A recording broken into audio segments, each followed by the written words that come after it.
উঁচু গলায় বললেন, বাবুর্চির ব্যবস্থা স্যার কাল পরশুর মধ্যে করে ফেলুন। অজপাড়াগা জায়গা, বাবুর্চি তো পাওয়া যাবে না, একটা মেয়েটে জোগাড় করতে হবে। আজ গরিবখানায় সামান্য আয়োজন করেছি। শওকত সাহেব বললেন, আপনি একটা কাজ করুন, খাবারটা এখানে পাঠিয়ে দিন। কিছু বিশিষ্ট লোককে দাওয়াত করেছিলাম স্যার। হেডমাস্টার সাহেব, ময়নাতলা থানার ওসি সাহেবও এসেছেন। ময়নাতলা থানার ওসি সাহেব বিশিষ্ট ভদ্রলোক, সাহিত্য অনুরাগী। আমি এখন আর নিচে নামবো না, আপনি কিছু মনে করবেন না স্যার, ওনারা আগ্রহ নিয়ে এসেছিলেন। অন্য কোনো এক সময় তাদের সঙ্গে কথা বলবো। মোফাজ্জল করিম সাহেব খুবই অপ্রস্তুত মুখ করে নিচে নেমে গেলেন।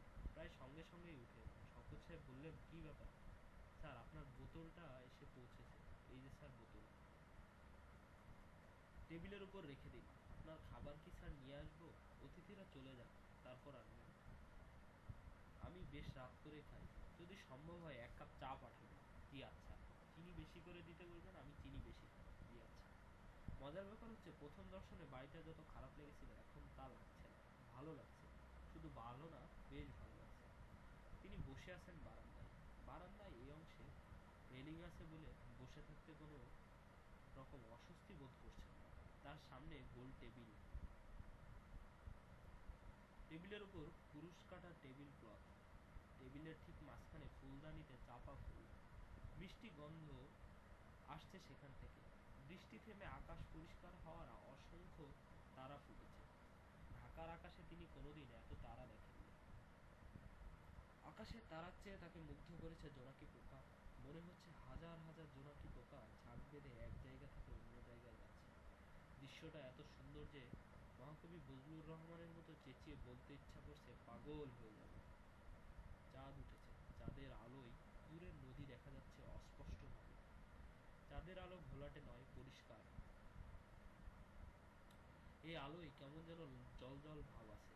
সবচেয়ে যা তাকে বিস্মিত করল তা হচ্ছে নীরবতা, কোনো রকম শব্দ নেই। ঘরে একটা তক্ষক আছে, তক্ষকটা মাঝে মাঝে ডাকছে।